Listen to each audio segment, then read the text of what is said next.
The intellect can analyze love, but it cannot feel it. Osho. Have you ever wondered why the smarter you are, the more exhausted you feel?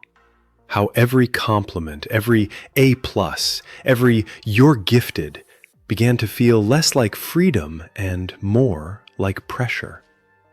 As a kid, you were the one who had so much potential. You finished early. You spoke like an adult. You made parents proud. And everyone told you the same thing. You're going to do great things. But no one warned you what would happen when being smart became your whole identity. No one told you that brilliance could become a burden. And now here you are, sharp, thoughtful, insightful, and yet deeply stuck. You overanalyze everything, but can't start anything. You feel behind socially, disconnected emotionally. You look fine on the outside, but inside, it's like life is happening to other people, and you're just watching from behind a glass wall. You don't know how to explain it because technically nothing's wrong. You're still capable, still intelligent, still functioning, and yet you feel numb, disengaged. Not because you've failed, but because you've built your worth on something that now feels hollow. This isn't laziness. It's not a flaw. It's the cost of becoming the smart one. Because when your childhood worth is based on performance, adulthood becomes a performance you can't maintain. But what if none of this means you're broken? What if it's the first signal that you're ready to stop performing and start living? Man is the only animal for whom his own existence is a problem which he has to solve. Erich Fromm.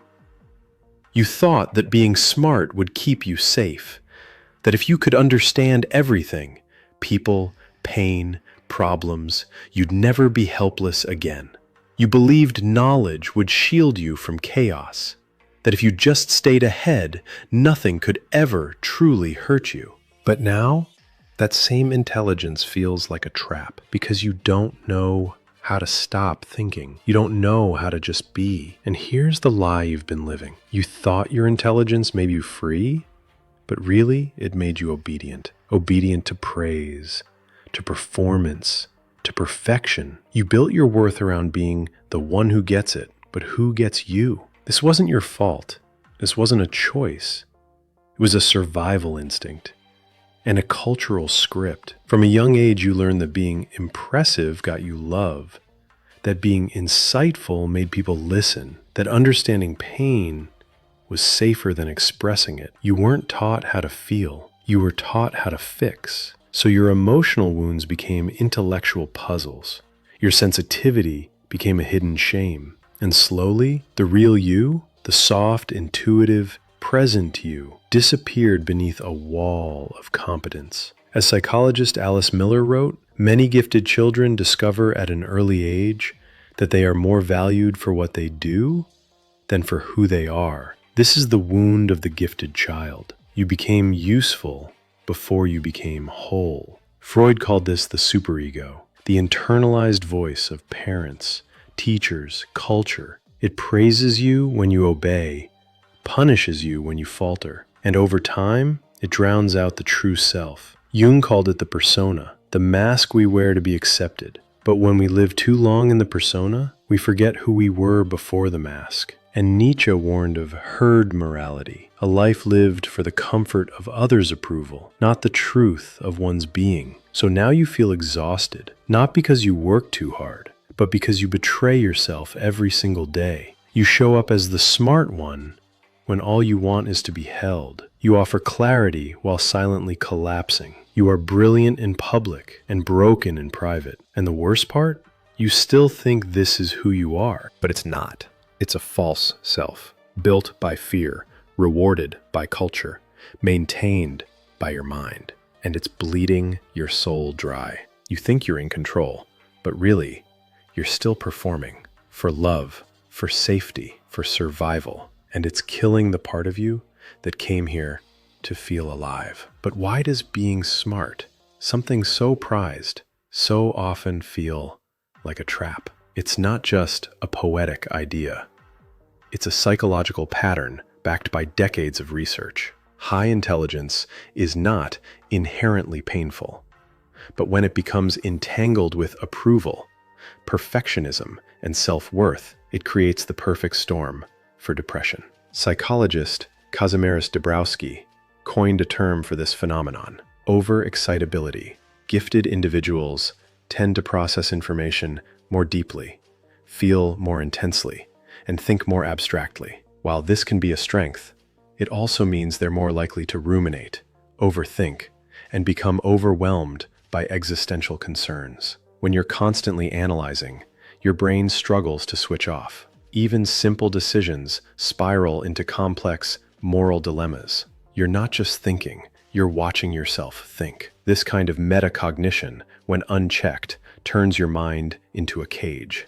You don't rest, you calculate rest. You don't feel, you evaluate your feelings. Another factor?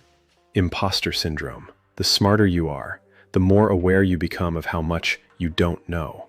This awareness, especially in high-functioning individuals, creates chronic self-doubt. You fear being found out, so you overcompensate, overwork, and overthink. But the real weight comes from identity fusion. If being smart is your primary value, then failure isn't just failure, it's annihilation. You can't risk mistakes because your worth depends on constant proof. Over time, this erodes spontaneity. Joy becomes strategic. Life becomes a performance. And here's what most people miss. Smart people often hide their suffering better. They're articulate, composed, seemingly in control. So no one notices the fatigue behind the achievements, the self-loathing behind the logic, the isolation behind the intellect. They become masters of appearing fine while quietly unraveling inside. So no, it's not that intelligence causes depression. It's that when intelligence becomes the measure of your right to belong, it turns life into an exam you're always failing. Healing begins the moment you realize you are not your output.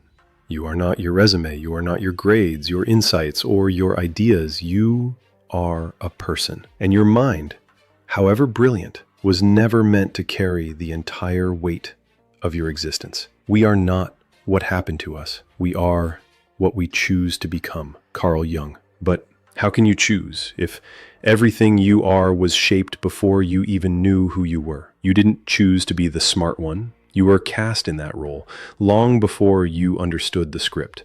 It started early, didn't it? When the adults around you didn't know how to hold your emotions but praised your intellect. When your insights made them proud but your needs made them uncomfortable. So you learned to make yourself easier to love by being harder to read. You became articulate, sharp, self-regulating, not because it was natural, but because it was safe. Every compliment became a contract. Every achievement a distraction from the ache. No one asked, "What are you afraid of?" They only said, "You're so mature for your age." But maturity isn't wholeness. It's often the byproduct of emotional neglect. It's what happens when children take responsibility for the emotional weight no one else will carry. And slowly, without even realizing it, you began to disappear. Not visibly. You still performed, still impressed, but your inner world went quiet. Not because you lacked depth, but because no one ever swam deep with you. So you stayed on the surface, alone. In psychological terms, this is what attachment theorists call adaptive false self, a version of you sculpted to gain proximity, safety, acceptance. Not through emotional authenticity, but through utility. You became valuable, but not visible, capable, but not connected. This isn't just personality, it's survival intelligence. And now, it's killing your capacity to feel like a real human being, because you don't even know how to receive love anymore, only how to earn it. You don't know how to rest, only how to stay one step ahead. You don't know who you are, only who you've trained yourself to be. And that's the real tragedy. That brilliance, depth, intuition, all of it was real, but it got buried beneath strategies you were never meant to carry. You were not born to be a role. You were born to be real. But they didn't meet the real you, so you became someone they could understand. He who trims himself to suit everyone will soon whittle himself away. Raymond Hull. If you feel a connection, hit subscribe and keep exploring with Senthora. Grateful for your support. It goes deeper than you think. It's time to stop. Stop performing. Stop over-explaining. Stop leaking your life force into conversations, relationships, and systems that only value your usefulness, not your being. Because the more you give your insight, your clarity, your emotional labor away to people who don't reciprocate, the more invisible you become to yourself. You think you're being kind. You think you're being available. But really, you're bleeding energy into a world that feeds on your overfunctioning. And what's worse? You've been conditioned to think that withdrawing is selfish, that pulling back means something's wrong with you. But the truth is, your silence is sacred. Your distance is medicine. You've spent your entire life over-adapting to parents who couldn't regulate themselves, to friends who made you their therapist, to partners who loved your insight but not your interior. The intuitive mind is a sacred gift, and the rational mind is a faithful servant. We have created a society that honors the servant and has forgotten the gift. Albert Einstein. Here's the truth you've never been told. Your mind was never the problem, but the way you've been forced to use it, that's what's breaking you. You were taught to use your intelligence to control life, to predict it, to solve it, to manage every feeling before it ever reached your body. So now even your anxiety has an explanation. Even your numbness has a strategy. You can explain everything except why you feel so far from yourself. This is the cycle. A feeling arises. Confusion, sadness, overwhelm. You instantly analyze it. You build meaning around it. You distance yourself from it. You're back in the mind, and the body goes silent again. You believe you're coping, but you're actually disconnecting. Your intelligence is no longer serving your aliveness. It's replacing it. So here's the reversal. Don't abandon your mind. Redirect it. Start using it not to protect you from your experience, but to bring you deeper into it. Ask different questions. Not, what does this mean? But, what do I feel right now? In my chest, in my breath, in my skin. Not, how do I fix this? But, can I stay with this feeling for 1 full minute without solving it? Not, what's wrong with me? But, what am I finally starting to feel? This is how you break the cycle. You interrupt the reflex to explain and replace it with the choice to inhabit. You stop using intelligence as escape and start using attention as connection. Because your depression isn't a failure of thought. It's the cry of your body, begging to be included in your life again. And it's in this moment, this quiet, inconvenient, ordinary moment, that the mind and the soul can finally meet. Withdraw from overanalysis. Redirect toward presence. That's the first true intelligence. When you become the observer of your thoughts, rather than their victim, you begin to awaken. Eckhart Tolle. You do not become enlightened by imagining figures of light, but by making the darkness conscious. Carl Jung. Now it's time to apply what you've remembered. Not through another theory, not through another mental deep dive, but through something rarer, embodied attention. Because healing doesn't happen in the mind. It happens when the body finally feels safe enough to be seen. Here's what breaking the cycle actually looks like. 1. Start your day with silence. Before the scroll, before the stimulation, minutes with yourself. Not to meditate perfectly, not to solve, just to listen, to return, to remember that you are the first voice that matters. Ask, what's alive in me right now? Not, what should I be feeling? Just, what's real, unfiltered, raw. 2. Journal without grammar or goals. Give your mind a place to unravel. Every morning or night, write without editing. Let your inner chaos spill, not to make sense of it, but to free it from staying trapped. This isn't self-reflection, it's self-witnessing. 3. Replace analysis with body awareness. Instead of asking, why do I feel this way? Try, where do I feel it? Is it hot, tight, heavy, shaky? What happens if I breathe into it without fixing it? This is how the mind returns to the body and how truth returns to the surface. 4. Delay the reflex to help others. Before you give advice, pause. Before you rescue, redirect, or problem solve, ask, am I using this moment to avoid myself? You don't need to be useful to deserve peace. 5. Create space that doesn't require you to perform. Even 1 hour a week, where you are no one's solution. No screen, no feedback, no role. Solitude isn't selfish. It's sacred. And for those who have only known themselves through the minds of others, it's the way home. This is the work now, to stop managing your aliveness and start being in it. You'll still overthink, you'll still want to perform, but now you'll recognize it, and that changes everything. You're not just reacting, you're remembering who you were before the performance. Now act as if you matter, because the moment you do, the cycle breaks. You've spent a lifetime speaking fluently in the language of thought. You can explain your emotions, narrate your past, predict others' needs. But here's the quiet revolution. You don't need more words. You need a place inside yourself that holds without reacting. Because silence isn't absence, it's integration. This is where the power begins to shift. When you no longer rush to interpret the moment, you start to actually feel the moment. When you no longer collapse into overthinking, you start to return to your senses. You've lived so much of your life in your head that your nervous system equates stillness with danger. But in truth, stillness is the first time you stop abandoning yourself. Imagine this. A feeling arises. Shame, sadness, a sudden emptiness. The old reflex is, where did this come from? What does it mean? How do I fix it? But the new path begins with a pause. No fixing, no diagnosing, just presence. Breathe. Feel where it lives in your body. Notice how it shifts without needing you to solve it. This is not passivity, it's emotional alchemy. As Carl Jung wrote, until you learn to tolerate your own tension, you cannot become whole. Silence is the container that transforms tension into clarity. It's how the soul speaks, not in conclusions, but in presence. When you stop reacting, the cycle of self-betrayal starts to dissolve. No more explaining your worth. No more managing others' impressions of your pain. No more mistaking your thoughts for truth. You learn to sit, to breathe, to witness. And in that quiet, your clarity returns. Your body softens. And your intuition, long buried under layers of performance, begins to rise again. You realize that you don't need to be smarter to heal.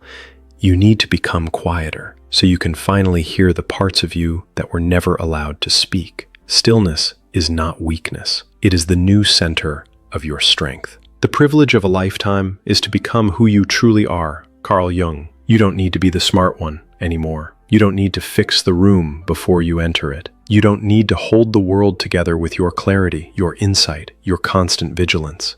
Because now you see the cost of that role. You see the silence behind your words, the ache behind your performance, the grief buried beneath your brilliance. And you're no longer interested in playing that part. This isn't a breakdown. It's a homecoming, a return to the parts of you that were never broken, only hidden. The you who doesn't have all the answers, but feels the truth anyway. The you who doesn't need to earn rest. The you who can sit in softness, speak without certainty, and love without armor. You were never lost. You were buried under the weight of who you thought you had to be. And now you're remembering. Not a new identity, not a better version, but something older than your persona, something sacred, your presence, your inner witness, your unedited self. You've learned that depression wasn't a malfunction. It was a message, a quiet rebellion from the soul, demanding to be felt, to be seen, to be welcomed back into the body. You've walked through the noise of your own mind and emerged,